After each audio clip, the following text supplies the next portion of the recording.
ang magpuri sa ating Panginoon. Isa pang magpapatotoo, mga kapatid, isa po siya ating nanay. Hallelujah. Magpapatotoo siya sa kabutihan ng ating Panginoon. Sister Lenny Tong. Good morning po sa lahat. And before I start, I would like to greet all mothers. Happy Mother's Day! Ang aking pong testimony, ako po si Lenny Tong, residente dito sa Hong Kong. Ang aking pong testimony ay inyong pakinggan dahil po ito ay napakahalaga sa lahat. Ngayon po, nagkalat ang mga scammers. Sa lahat ng mundo, nandito lahat ang scammers. Kami po na mag-asawa, kami ay na-scam noong year 2022. Na-scam po kami ng 1.5 million Hong Kong dollar. At ito po, ang aming ipon, pati po ang aming retirement na mag-asawa ay naibigay, pati po nakapangutang pa po kami sa bangko. Ang isang scammer pong ito, sinabi niya na aksidente ang kanyang anak. Pinadalan po kami ng maraming picture na durog ang mukha ng anak.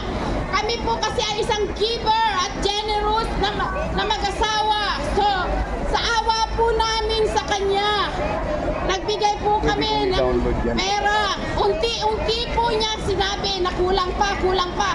Hanggang sa naubos po ang aming ipon na naibigay namin sa kanya.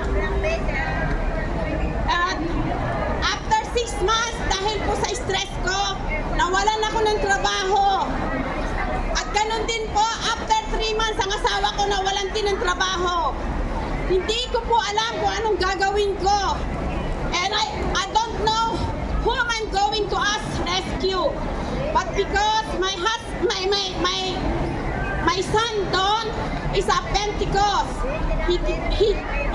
he don't know what happened to us. One day po, inaya niya po ako sa Pentecost at ako po hindi nag-atubili na ako'y sumama. At noong pong araw na yon, pagkatapos po ng binyag, hindi po ako nagdalawang isip. Ako po'y nagpabinyag sa Pentecost.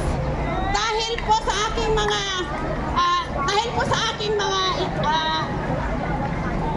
infirmities, pagdating ko po sa bahay, nakita ko po ang Panginoong Diyos ng gabing yun na naginip ako, inaabot niya po ang kanyang kamay sa akin.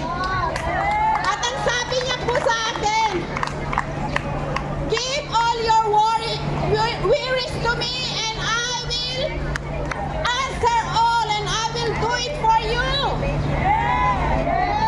At ito po, nakita ko po siya ng ilang beses. Dito po sa Pentecost, nakilala ko po ang Panginoon. At dito ko rin po naranasan na magbukas ng Biblia sa unang araw ko po. May nagbigay po sa akin ng Bible. Ang Bible po ay isang mahalaga sa atin. Huwag niyo pong titingnan, huwag po kayo manonood ng mga teleseries. Ang tingnan niyo po ay ang Bible na siya nagbibigay sa atin ng kaligtasan. Siya po ang nagbibigay ng tuwid na daan.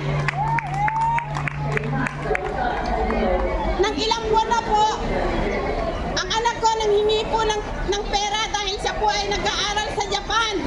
Hindi ko po alam kung saan ako kukuha ng pera, pero meron pong isang tao na tumulong sa amin. Nagbigay ng 200,000. Pinadala sa anak ko. Napakabuti ng Panginoon.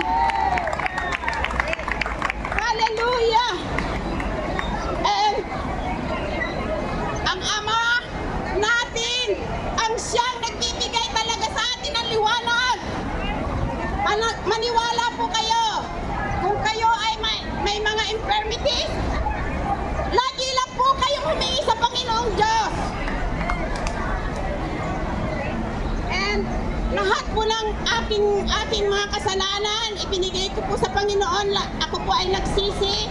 I submit and call to Him, asking repentance into my sin. Most of the time, nalilimutan po kasi natin ang ating Ama sa langit. That is why He is giving us a test. Huwag po tayong masisilaw sa mundong ibabaw. But put God first. Especially, we have marami po tayong pagsubok sa buhay. At pagkatapos po ng ilang buwan, nagkatanggap po ako ng victory. Nakatapos po ang anak ko sa tulong po ng mga ibang tao. God is good! Hallelujah! Hallelujah! Kahit po ngayon wala akong trabaho at ang aking asawa ko lang po ang nagkaroon ng trabaho, eto po ako masaya.